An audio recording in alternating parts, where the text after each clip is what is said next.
My name is Sarah Miller. I am 47 years old. I run a small, beautiful flower shop called the Petal Path. I live alone now. Every morning I feel the deep silence. I used to think that love was enough to keep a home full. People think I lost my son in one single, sad moment. But the truth is much deeper. It happens slowly, day by day, like a leaf falling from a tree. I whispered to myself many times, I trusted too much. I waited too long to see the truth. I did not know my love would turn into my greatest regret. I did not know my home would feel this empty. My son, Leo, left me alone. We used to wake up before the sun. I remember those mornings so clearly. The sky was a dark purple and the streets were very quiet. I opened the shop door with my old silver key.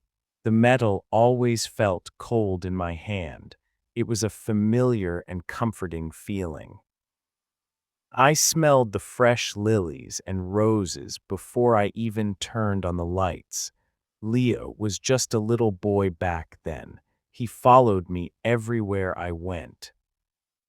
I felt so proud when he stood next to me at the counter. I thought we were a perfect team. I whispered to myself, "This is my life. This is my joy." I knew I was tired, but I was happy. Every morning, I trimmed the green stems and changed the water. My hands were often wet and cold from the buckets. My fingers felt dry from the flower tape.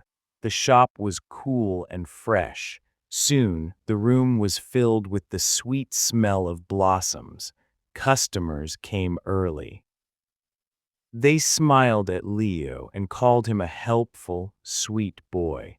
I used to give him a small piece of chocolate for breakfast while we worked together. I watched him eat with messy hands and a bright smile. I felt so much love in those tiny moments. I thought love meant doing everything for him. I thought protecting him from every hard thing was love. When his father left us, everything changed. Leo cried at night. I held him so close. I whispered to his ear, "I will never let you suffer." I made a secret promise inside my heart, a promise I meant to keep forever. I promised I would take care of him no matter what. I began to work much longer hours. I opened the flower shop even earlier. I closed it very late at night. My feet would ache, my back would hurt, but I said nothing. I felt strong every time I saw Leo smile at me. I knew I was doing all of this for him. As he grew older, I did even more. I paid for every single thing he wanted. I solved all of his problems. If he forgot his books, I drove to his school. If he broke something, I paid for the repair. I never let him feel the weight of a mistake. I thought I was being a good mother. I thought I was helping him find his way. But slowly, something began to change. Leo stopped waking up early. He stayed in bed while I worked alone. I felt the silence in the shop without his voice. I told myself he is just young. I waited for him. I always waited. He began to come home late. Sometimes he did not come home at all. I felt worried, but I stayed silent. I thought my silence was love. I thought protecting him was the same as love. But then everything began to change. One day, a regular customer complained about a wilted bouquet. Another day, a bill arrived late in the mail.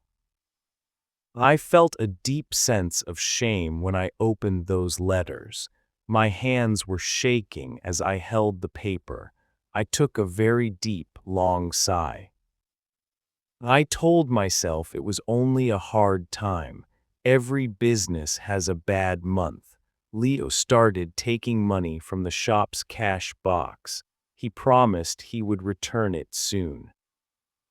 I believed him with all my heart. I trusted him because he was my only boy. I whispered to myself, "He is my son." I thought trust was love. The flower shop still smelled of sweet blossoms, but it did not feel warm or happy anymore. The door opened early, but I closed it much later than before. As I stood all alone behind the wooden counter, my hands were very tired from the hard work. My heart felt heavy like a cold stone. I never asked him the hard questions. I never said the word no. I felt afraid that I would lose him if I was too strict. So instead of losing him, I lost myself. Leo learned something from my silence. He learned that I would always fix his mistakes. He learned that he did not need to be responsible. He did not need to worry about the future. I did not see the danger then. I knew deep down that something was wrong, but I stayed silent and hoped for the best. I thought I was protecting my son. But really, I was teaching him how to walk away. Leo stopped going to his classes that year. At first, he told me he just needed a short break. I believed his words because I wanted them to be true. He woke up very late every single day. I heard his loud alarm ring in the morning, and then it would stop. His room stayed quiet and dark for many hours. I felt a small, cold fear in my chest, but I pushed it away and went back to work.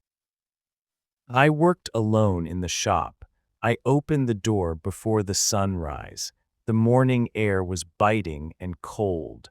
My hands were shaking as I moved the heavy flour buckets. I thought about Leo sleeping while I worked. I whispered to myself, "He just needs more time." I knew I was lying to myself, but I stayed silent. Money began to disappear from the shop, not all at once. It happened little by little. I opened the small cash box and stared at it. I counted the money again, then I counted it again. My fingers felt numb. I took a deep, shaky sigh. That evening, Leo came home very late. I looked at him and tried to smile. I asked him softly, "Did you eat today?" He just nodded and went straight to his room. I felt invisible in my own home.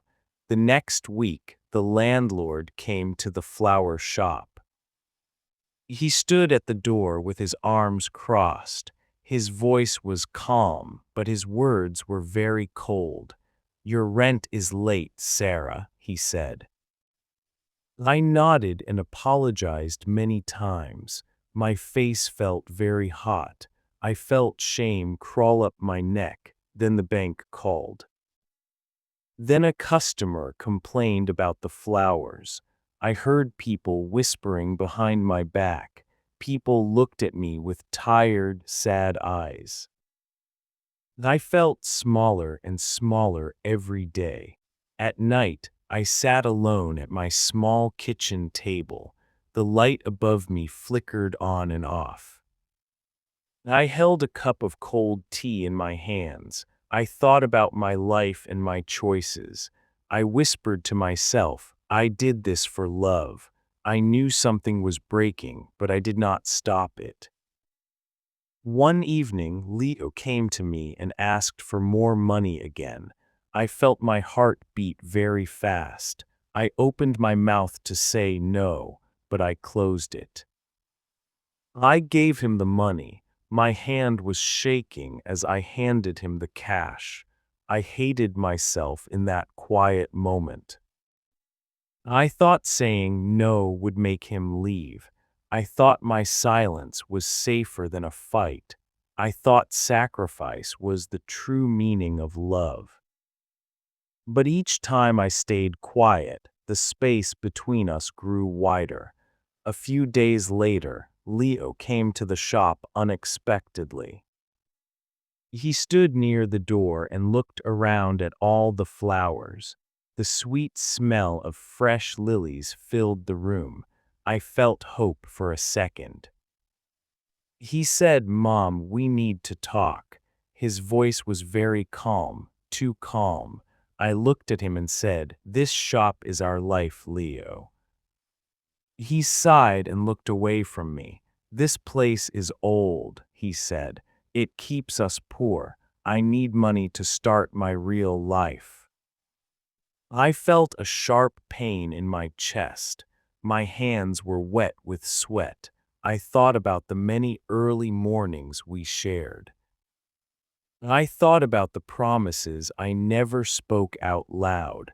I whispered to myself, "Stay calm. You do not need to sell it." I said quietly, "We can fix things, Leo. We always do." But he just shook his head at me slowly. "No, you fix things," he said. "I am tired of waiting." Those cold words stayed with me all night long.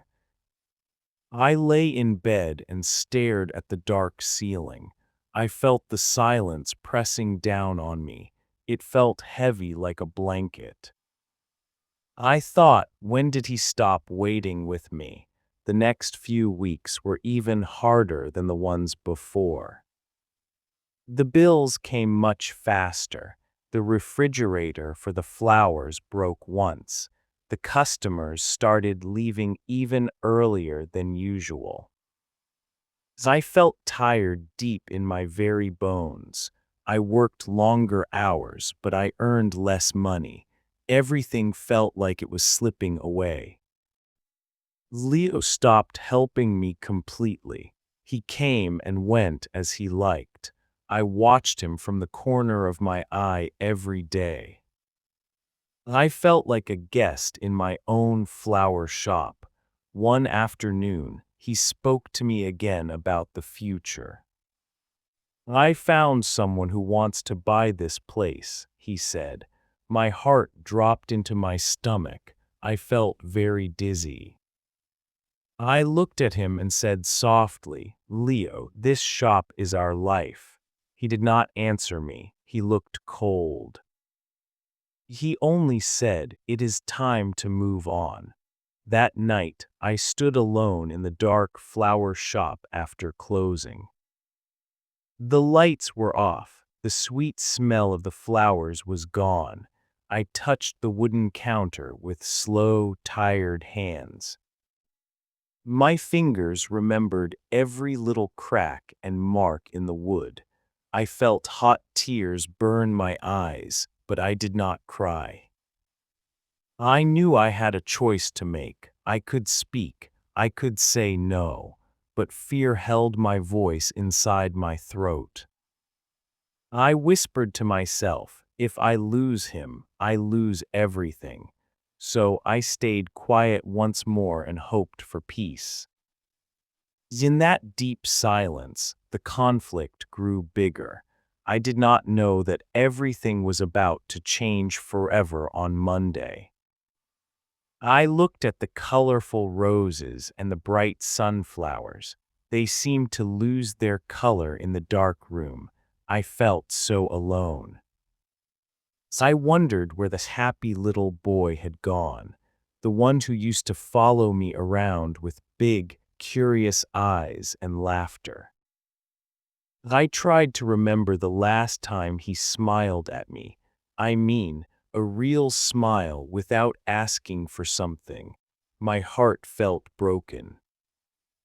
I kept thinking that if I worked harder, I could save him. If I made more money, maybe he would be happy again. But the more I gave, the more he wanted, and the more I gave, the less he respected me. I was losing everything. As I stood in the middle of the room, the air was very cold. I felt a chill go through my whole body. I was afraid of the future. I was afraid of the past. I was just a mother trying to hold onto a dream. Monday morning was different. The sky was not dark purple. It was a cold and heavy gray. I walked slowly toward the shop. My legs felt weak. I held my silver key tightly in my pocket. As I reached the front door of the petal path, I tried to put the key into the lock, but it would not go inside. I tried again and again. My hands were shaking very hard. As I looked closely at the lock, it was shiny and new. It was not my old lock. I felt a sudden cold chill go down my back. I stepped back and looked at the large glass window. The shop looked hollow. I pressed my face against the glass. The shop was empty. All the colorful roses were gone. The bright sunflowers were not there. Even the wooden counter looked strange and bare. The buckets were gone. The scissors were gone. Everything I worked for was gone. I felt like the world was spinning. I tried to breathe, but the air felt too thin. I whispered, "Where is everything? Where are my flowers?" I reached for my phone with trembling fingers. I called Leo. I waited, and I waited. The phone rang many times, but there was no answer. Then I saw a small white paper on the door. It was a legal notice. My name was not on it. The shop had a new owner. I read the words, but I could not understand them. My mind felt like it was in a fog. I realized that Leo had sold the shop. He had sold my life while I was sleeping. He took the money and he left. I sat down on the cold sidewalk. People walked past me, but I did not see them. I felt like a ghost in my own neighborhood. I remembered how I protected him. I remembered how I fixed all his mistakes. I thought I was being a good mother, but I was just a shield. I shielded him from the truth for too long. Now the truth was hitting me all at once. It was a loud and painful sound. I felt a deep, sharp pain in my heart. It was worse than any physical pain. I had given him everything. I gave him my time. I gave him my money. I gave him my future. And in return, he took the only thing I had left. I realized that my love had a high price, and I was the only one paying it. I looked at my hands. They were rough and dry from years of working. Now those hands had nothing to hold. I felt a heavy sadness wash over me. I wanted to cry out loud, but no sound came out. I just sat there in the gray morning light. I felt so small and so foolish. I whispered to the empty street, "Why did I stay silent?" The silence was my only answer. I knew then that the Sarah I used to be was gone. That woman died when the key did not turn. I stayed there for a long time. The sun came out, but it did not feel warm. I watched the dust dancing in the window. I thought about the little boy with messy hands. That boy was gone too. In his place was a man who did not care. The man I had created with my own silence. I felt a new feeling inside me. It was not just sadness. It was a cold, hard clarity. I knew I could not go back. I had to find a way to stand up, even if I was standing all alone. My life was empty, just like my shop, but for the first time I could see the truth clearly. I sat on that cold pavement for hours. My legs felt heavy. My heart felt like it was made of lead. People walked by. They did not see the woman who once sold them beautiful flowers. They did not see the mother who lost everything. I looked at the new sign on the door again. It felt like a sharp slap in the face. I thought about Leo's face. Was he happy right now? Did he feel bad for what he did? I waited for a message. I waited for a call. My phone stayed silent in my pocket. It was a very loud silence. It was a silence that told me everything I needed to know. I stood up slowly. I walked toward my home. Each step felt like a mile. My feet were sore. When I reached my front door, I was afraid. I opened it softly. The house was quiet. It was far too quiet. I went to Leo's room. The door was wide open. The bed was made, but the room was empty. His clothes were gone. His books were gone. His shoes were not there. He did not just sell my shop. He left me. He left without a single word. He left without saying goodbye. I sat down on his bed. I touched the blue blanket. It still smelled a little bit like him. I felt a hot tear run down my cheek, then another. I cried for the little boy he used to be. I cried for the mother I tried to be. But then I stopped. I wiped my eyes with my sleeve. I looked around the room. I saw a small photo on the floor. It was a picture of us. We were standing in front of the petal path. We were both smiling. I realized that smile was a lie. I was working very hard. He was just taking. I had been feeding a ghost. I walked to the kitchen. I saw the empty chairs. I saw the unpaid bills on the table.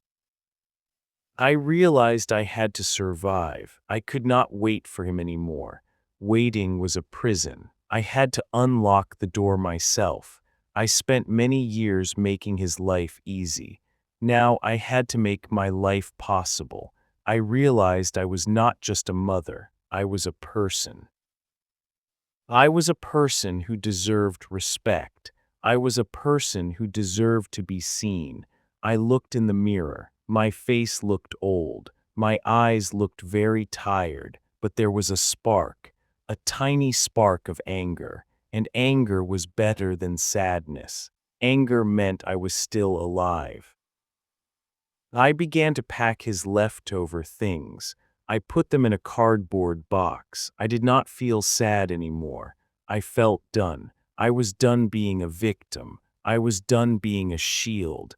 It was time to be Sarah again. I made a cup of warm tea. I sat by the window. I watched the sun go down. I whispered to the dark room, I am still here. I did not need a shop to be Sarah. I did not need a son who did not love me. I needed myself. For the first time in 20 years, I chose me. It was a scary choice, but it was the only choice left. I felt a strange peace, a cold peace, but peace anyway. I was going to find a way. I was going to start over. Tomorrow would be different. I would not wake up for him. I would wake up for the morning air. I would wake up for the light. I would wake up for me. The silence in the house was no longer heavy. It was just a space I could fill with my own life. I realized that the hardest part of love is knowing when to stop giving. I woke up today before the sun came out. The house was very quiet, but this time the silence did not feel heavy. It felt like a clean, white page. I did not rush to the kitchen. I did not check the door to Leo's room. I made a cup of coffee and sat on my small porch. I watched the birds start their day. They do not worry about tomorrow. They just sing. I felt a small smile on my face. It was a real smile. I found a new job last week. I work at a large community garden now. I do not own the shop. I do not have to worry about the rent or the bills. I just take care of the plants. I feel the soil in my hands. The flowers there do not belong to me, but I love them just the same. I teach young children how to plant seeds. I tell them the seed needs water, but it also needs to struggle to reach the light. I realized that I was trying to be the light for Leo. I never let him struggle. I never let him find his own way. By doing everything for him, I took away his strength. I have not heard from him in many months. I do not know where he is. Sometimes I feel a sharp pinch of sadness in my heart. I wonder if he is safe. I wonder if he is hungry. But then I take a deep breath. I remember that he is a man now. He must make his own choices. I cannot fix his life anymore. I have finally learned to let go. I am learning to be happy with just Sarah. My life is simple now, and that is okay. I want to ask you a very important question. Have you ever loved someone too much? It is a hard question to answer. We think giving everything is love. We think staying silent is being kind. But sometimes our silence is a trap. We pay the bills. We fix the mistakes. We remove all the hard things. But how can they grow? How can a person learn to walk if we always carry them? This story is very common in our world today. Many parents and friends think sacrifice is the only way to show love. They work more and more. They stay silent even when they are hurting. They think they are protecting the people they love, but they are actually teaching them to be weak. They are teaching them that someone will always save them. This is not real love. Real love needs a balance. Helping is a good thing, but overhelping can cause a lot of harm. Caring is very important, but losing yourself is not a gift to anyone. In every family, clear boundaries are just as important as kindness. Saying no does not mean you are mean. Sometimes saying no is the bravest thing you can do. It means you respect them enough to let them grow.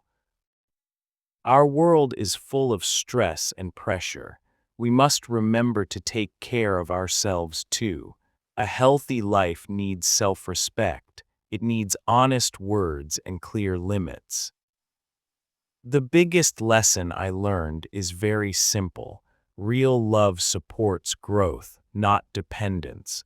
Sometimes letting go is the kindest choice you can make. It is the only way to find peace. If this story touched your heart, please like and share it. Tell me your own story in the comments below. I am listening. Thank you for being here with me today.